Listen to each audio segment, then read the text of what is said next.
What's up everybody, my name is David, and in this video I am going to share with you one of the most exciting, rarest, most valuable pieces of Harley-Davidson racing history I own. As a restoration artist and somebody who's been specializing in this type of thing for the past number of years, I've come across some really cool things, but these green original Harley racing tanks on the floor behind me probably take the cake for my collection for now. These tanks are in absolutely gorgeous condition. They are the best of their kind in the world, and they're pretty much one of a kind. However, when I first received them, they were looking a little ugly. At some point in time over the past 100 years, somebody spray painted these tanks with a drab green spray paint over top of the original paint, shellac, top coating, decal, everything, which obviously didn't look very good. However, they inadvertently preserved everything underneath really well. Now my job was to be optimistic about this and remove this coating of preservation. Basically, I had to melt the green spray paint off carefully. So that's what I did. In this video, I'm going to show you all the tips, tricks, and secrets I used as a restoration artist to bring these tanks back to their current glory. This took dozens of hours, tons of time and patience. This is very tedious, time-consuming, and careful work. So sit tight, relax, and let's get over to the shop so I can show you exactly how I brought these beautiful Harley-Davidson factory racing tanks back to life. As you can see on the inside of this tank, here is your original untouched, beautiful olive drab green. And then flipping it over on the outside, you see this scaly coating with this ugly uniform green on top of it. The goal for this project is to bring these tanks back to life in purely original paint. So remove this old repaint as good as I can without damaging what's underneath. Now, what is exactly underneath? Because there's a few things going on here.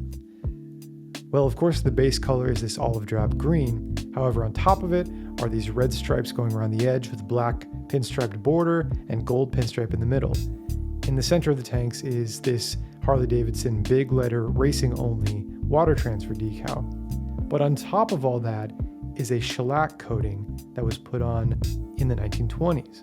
Now there are various methods of removing an old repaint. Sometimes oven cleaner works all right, sometimes you have to scrape with a razor, sometimes you have to wet sand with fine grit sandpaper, and sometimes you have to use solvents and chemicals.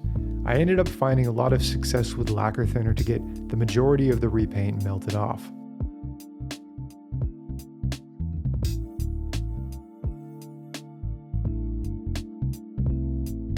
Once I got 90% of an area melted down to the shellac, there was a skim coating of sort of melted, thin overspray paint still on the surface, and I was able to wash this off carefully with something a bit less aggressive. At that point, I switched over to PPG medium reducer, usually intended for reducing acrylic enamel paints when you're mixing them. It worked similarly to lacquer thinner, except it wasn't nearly as aggressive. It didn't melt the paint as fast, so it gave me more flexibility to sort of buff and wash off the skim coating of melted overspray that was still on top of the shellac. I still had to be careful with this chemical, but it allowed me to get this nice little two-step rhythm going where I would melt the majority of the overspray with lacquer thinner and then come back with the medium reducer and sort of wash and buff it off and then move on to the next area.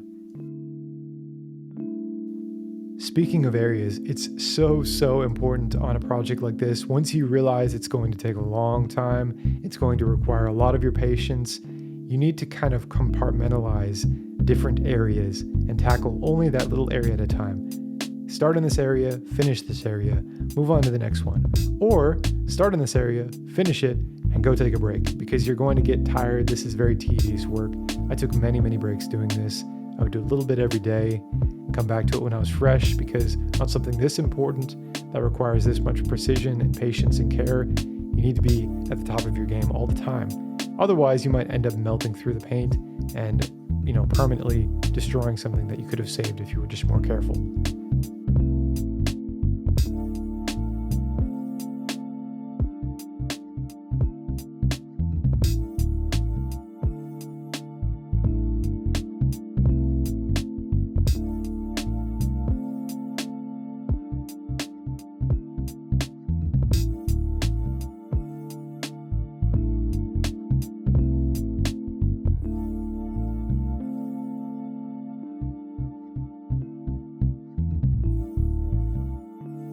After finally removing all the oversprayed repaint from this side of the tank, I like to finish it with a 3M No. 1 polishing compound, which I buff in by hand only.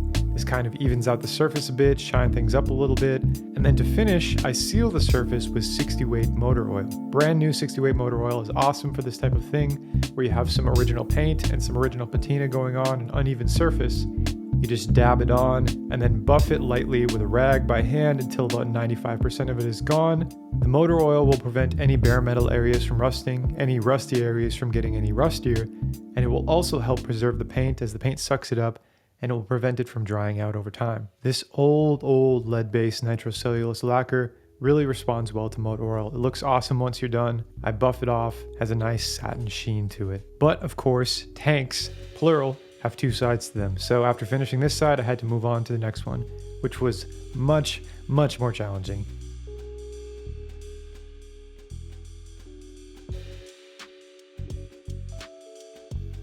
So to give you a bit more information about these tanks, they're very rare and very special. There aren't very many original Harley racing tanks around today. Most of the original ones, especially the ones in original paint, are on bikes. As far as loose tanks floating around, there are very few that exist. During the early era of Harley racing, from 1914 when they first got into factory sponsor racing through 1929, kind of that pre-30 era, there are at least 13 different variations of Harley factory racers. That's not even counting the hill climber frames, because I haven't documented those very well yet. So this is primarily referring to track model and road model racers. Within these different variations, you saw different styles of tanks, saw different little iterations of certain details on tanks. There were a lot of changes from year to year, from race to race, application to application. That being said, there are very few examples of any of these variations of original factory racing tanks still around today. And of course, very few in original paint, nice condition like these.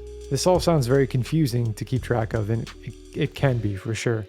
But the nice thing about having all these different possible variations and details on the tanks is that these details can tell us what kind of bike these tanks came from originally. There are a number of race-only details on these tanks that you see on all factory racing tanks though. Some of those include the external hand oil pump on the left side, some extra soldered on seam supports in certain areas. The tanks measure about an inch wider than standard tanks. And lastly, the decal in the center of the tanks, the big Harley-Davidson letters, is considered the big letter decal as opposed to the small block letters on road model tanks. This big letter decal was factory racing only.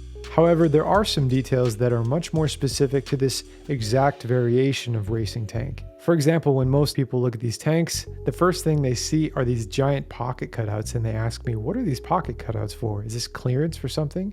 The answer is yes, they are clearance for something.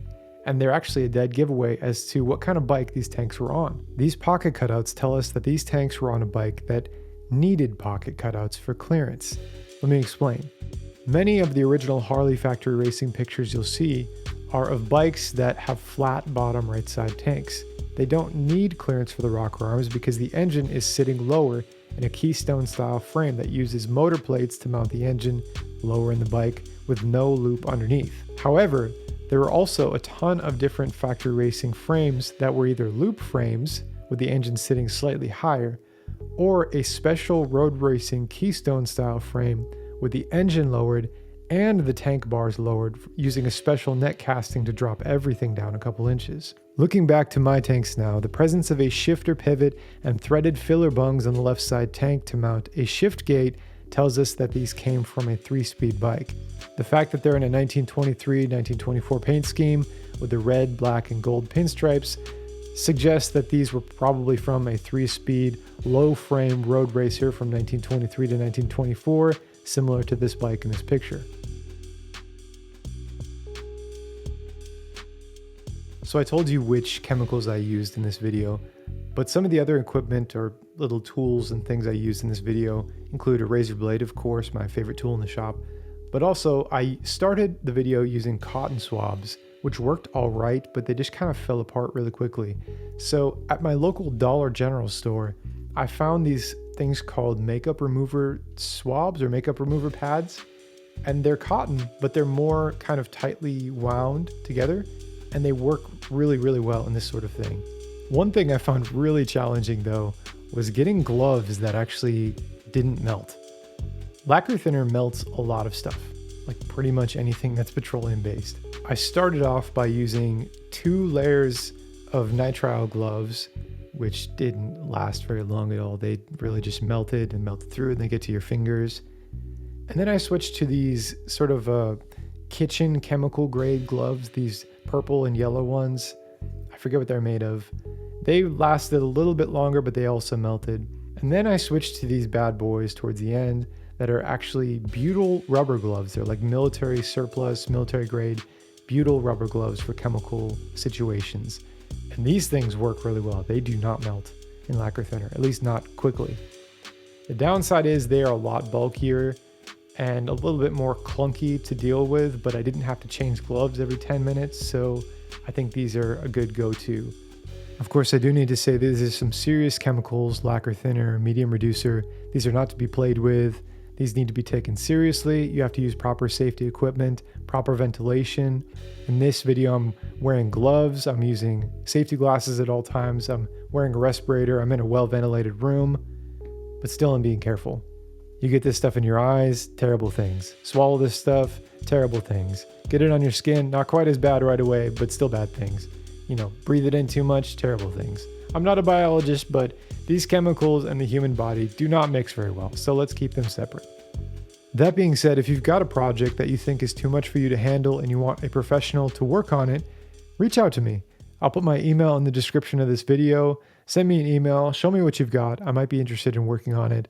I'm not cheap by any means, but some projects do deserve an intense level of detail and attention like these tanks are getting in this video. So happy with how these tanks came out. They were a labor of love. They took so much time and patience, but they were worth it in the end. Thank you for watching this video. If you'd like to see more videos like this in the future, or hopefully these tanks getting put on a bike in the future, don't forget to subscribe and follow along for more. As always, thanks for watching, and until next time.